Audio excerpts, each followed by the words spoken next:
இந்த ரெஸ்டாரண்ட் எங்கள் வீட்டு பக்கத்தில் தான் இருக்குது. நாங்கள் வீக்கெண்ட் வெளியே போயிட்டு இந்த ரெஸ்டாரண்ட்டுக்கு நைட்டு போய் டின்னர் சாப்பிட்றலாம் அப்படின்னு சொல்லி உள்ளே போயிட்டோம். இங்கே வரதுனாலே எங்களுக்கு ரொம்ப ஜாலி. இங்கே ஒரு சில டேபிள் செட்டப் எப்படி இருக்குன்னா, ஒரு சைடு ஊஞ்சலாகவும் ஒரு சைடு சேர்ஸும் போட்டிருப்பாங்க. அந்த ஊஞ்சலில் உட்காரதுக்காகவே எங்களுக்கு இந்த ரெஸ்டாரண்ட் வரதுனா ரொம்ப பிடிக்கும். நாங்கள் டின்னருக்கு மெனு ஆர்டர் பண்ணிட்டு இருக்கும்போது தான் பார்த்தோம், தூரத்தில் இந்த டைமர் ஓடிட்டே இருந்துச்சு. ஆனால் 11க்கு மேலே எக்ஸீட் ஆகவே இல்லை. அதுக்கப்புறம் பார்த்தோம்னா தான் தெரியுது, இந்த டைமரை கரெக்டாக 10ல் ஸ்டாப் பண்ணோம்னா நம்ம சாப்பிட்ற பில்லிருந்து 10 to 50% வரைக்கும் ஆஃபர் தராங்கன்னு சொன்னாங்க. இதுக்கு ஒரு டேபிளில் 2% வரைக்கும் ட்ரை பண்ணலாம். நிறைய பேர் க்யூவில் இருந்து இது ட்ரை பண்ணிகிட்டே தான் இருந்தாங்க.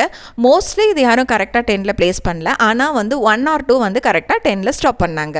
எங்கள் சான்ஸும் வந்துச்சு. ஃபஸ்ட்டு சான்ஸ் என் பெரிய பொண்ணு போனால், அவள் டின்னர் ஒழுங்காக சாப்பிட்டாலானே தெரியாது. ஆனால் டைமர் யூஸ் பண்ணி, மொபைல் டைமர் யூஸ் பண்ணி ட்ரை பண்ணிகிட்டே தான் இருந்தா.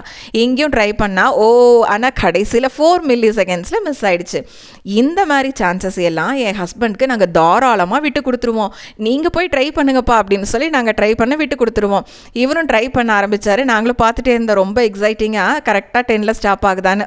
கரெக்டாக 2 milliseconds எக்ஸீட் ஆகி போயிடுச்சு. அதுக்கப்புறம் என்ன, நம்ம சாப்பிட்ட பில்க்கு ஃபுல் பேமெண்ட் நம்ம கட்டிட்டு தானே வரணும். அதுக்கப்புறம் நாங்கள் கட்டிட்டு தான் கிளம்புனோம். அதுக்கப்புறம் என் சின்ன பொண்ணு, நம்ம தான் பே பண்ணிட்டோம்ல, நான் லாஸ்ட்டாக ஒரு வாட்டி ட்ரை பண்ணிட்டு வரேன்னு சொல்லிட்டு ட்ரை பண்ணிவிட்டு நாங்கள் கிளம்பிட்டோம். தேங்க்யூ.